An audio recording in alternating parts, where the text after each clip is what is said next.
Yesu ashimwe nanone bakunzi ba channel yacu ijuru ntirikorerwa. Nshimiyimana kubw'uyu mwanya duhaye, mu by'ukuri ni umwanya w'igiciro kinini, ni umwanya wo kongera kuganira turebera hamwe mu by'ukuri umugambi w'Imana, turebera hamwe icyo Imana yagiye ivuga mu ijambo ryayo, ariko kandi tunigenzura tureba noneho aho duhagaze hashingiye nyine ku cyo ijambo ry'Imana riba rigenda rigaragaza.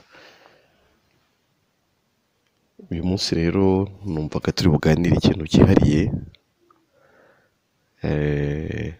mu by'ukuri kijyanye n'imibereho ya muntu hano ku isi,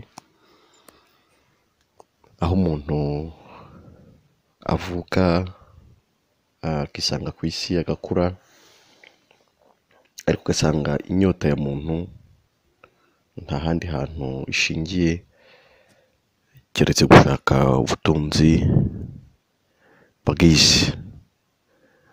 Abantu ugasanga imitima yabo nta handi hantu iri, imitima yabo iri ku bya hano. Ibyo bakora byose mu yandi magambo bakaba bikorera gushaka ubutunzi, gushaka ubukire, bakaba nibyo basiganirwa. Intekerezo za muntu, umutima wa muntu ukaba ari aho ngaho uri. Umuntu rero yakwibaza se mu by'ukuri Imana yo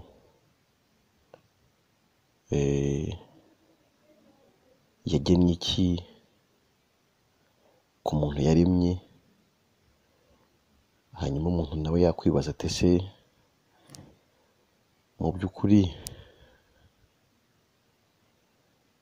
ubwo buzima ndimo nibwo Imana yangeneye kubamo? Ubuzima aho kuba bushaka Imana bushaka iby'isi? Nicyo rero numvaga nifuza ko twaganiraho uyu munsi.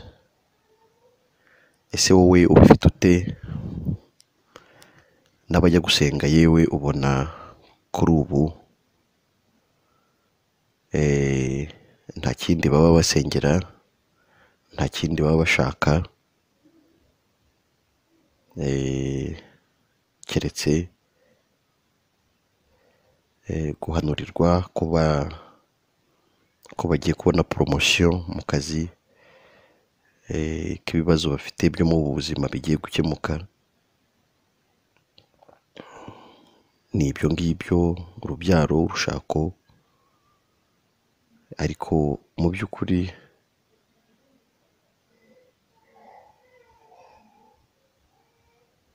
ibyo si byo Imana yaturemeye kubamo. Si ubwo buzima buroriyante ku by'isi, si ubwo buzima bushaka kandi bumaranira ibya hano. Yesu muri Matayo 16 umurongo wa 26 yaravuze ngo kandi umuntu byamumarira iki gutunga ibintu byose byo mu isi niyakwa ubugingo bwe? Cyangwa umuntu yatanga iki gucungura ubugingo bwe? Imana ishimwe cyane. Numvaga rero nanjye ndi bugaruke kuri iryo jambo Yesu yavuze. Ese byamarira icyo umuntu aramutse atunze iby'isi byose ariko ntabona ubugingo? Cyangwa se ntazabane n'Imana, n'ubundi akazaba mu nyanja yaka umuriro n'amazuku? Mbega uwo muntu byamumarira iki? Hano n'ubundi ati n'ubundi hamwe ibyo bintu byose tuba tumaranira, mu by'ukuri nta na kimwe cyabasha gucungura ubugingo bw'umuntu.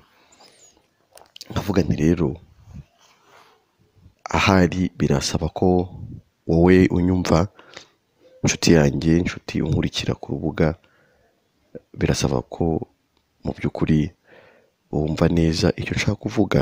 Sinkubuza gukora kugira ngo ubone ibigutunga, ubone ibitunga umuryango niba ufite, ariko icyo nshaka kukubwira uyu munsi cyihariye ni uko nanone umutima wawe watekereza ku iherezo ryawe. Ndagira ngo utekereze ku iherezo ryawe ho gato uyu munsi. Ndagira ngo wibaze uti se nyuma ya byose se ho hari iki? Ndagira ngo we kureba hamwe gusa, we kureba ibya hafi, we kureba ku bya hano, we kureba ku byo uteganya kubona ejo, we kureba kuri diplome uzabona, we kureba ku kazi uzabona, we kureba gusa ku mugore wumva wifuza gushaka cyangwa umugabo uko azaba ameze, we gutekereza gusa ku modoka wagura uko yaba ari nziza, we gutekereza ku mirima wabona wahinga, mbega we gutekereza ku gihugu utekereza kuzajya kubamo uri gushakira visa, we gutekereza kuri poromosiyo ushobora kubona mu kazi, ahubwo utekereze ko hari n'ikindi kintu kirenze ibyo byose aricyo bugingo buhoraho. Ariko kandi utekereze ko no kutabubona bitarangirira aho gusa, ahubwo ko hari n'umuriro w'iteka uzashyirwamo abanzi b'Imana, uzashyirwamo abanyabyaha bose. Ibyo rero mu kubitekereza numva byatuma wibaza ati se hakorwa iki noneho, hakorwa iki kugira ngo mu by'ukuri iherezo ryanjye nanjye rizabe ryiza, hakorwa iki kugira ngo nanjye nzabe ndi ku isi ariko nizeye ko ndi umuragwa w'ubugingo buhoraho. Nk'uko rero channel yacu bivuga ngo ijuru ntirikorerwa koko, ni impano y'Imana yaduhereye ubuntu muri Kristo Yesu. Nta kindi usabwa keretse gusa kwizera Yesu, we waje mu isi akagira gukiranuka kutagira icyaha, agatunganira Imana ku rugero Imana yashakaga, ariko akabikorera kugira ngo wowe utari kubasha gutungana akwihera ubutungane bwe nk'impano, ubwo butungane aba ari bwo buguhesha kujya mu ijuru, ariko ataretse no gupfira ibyaha byawe byose akabizira, kugira ngo wowe mu by'ukuri Imana ntiyongere kukubaraho icyaha na kimwe.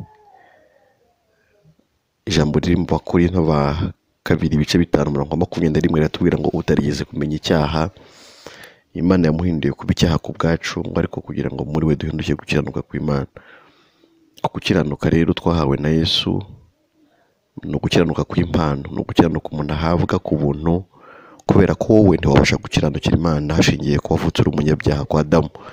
Biroroshye rero, ni ukwizera Yesu gusa birahagije kugira ngo ubone ijuru ry'ubuntu. Uyu munsi rero ndagukangurira kugira ngo utekerezeho gato, utekereze ku cyo Yesu yagukoreye, wibuke umuremyi wawe bigishoboka, uhindukire ureke gushyira amaso ku biri mu isi, ahubwo uyashyire ku biri mu ijuru. Wizere Yesu, nawe uyu munsi uve mu rupfu ujye mu bugingo buhoraho. Umutima wawe ukanguke, we kwibanda gusa ku biri mu isi, ahubwo utekereze ko hejuru ya byose hariho urubanza, kandi ko urwo rubanza utabasha kurutsinda keretse wizeye wagutsindishirije ari we Yesu, we waguhaye gukiranuka kugira ngo ubarwe nk'intungane imbere y'Imana. Ndagushimiye rero ko udahwema kugaragaza ko turi kumwe, ndagushimiye ku mwanya wawe wampaye, ndagushimiye kandi n'uburyo ukomeza gusangiza channel yacu abandi, nkwibutsa kukwibuka na subscribe nimba utarabikora. Group ya WhatsApp kugira ngo uyijoininge biroroshye, cyangwa se kugira ngo uyigereho duhamagare kuri 07844257, cyangwa se twandikire kuri WhatsApp nyine kuri iyo nimero. Niba uri hanze urashyiraho plus cyangwa se akamenyetso ko guteranya 250 7844257. Tuzishimira kukwakira, tuzishimira kubana nawe kuri groupe. Amahoro y'Imana abane nawe none ndetse n'iteka ryose ku bwa Yesu. Amen.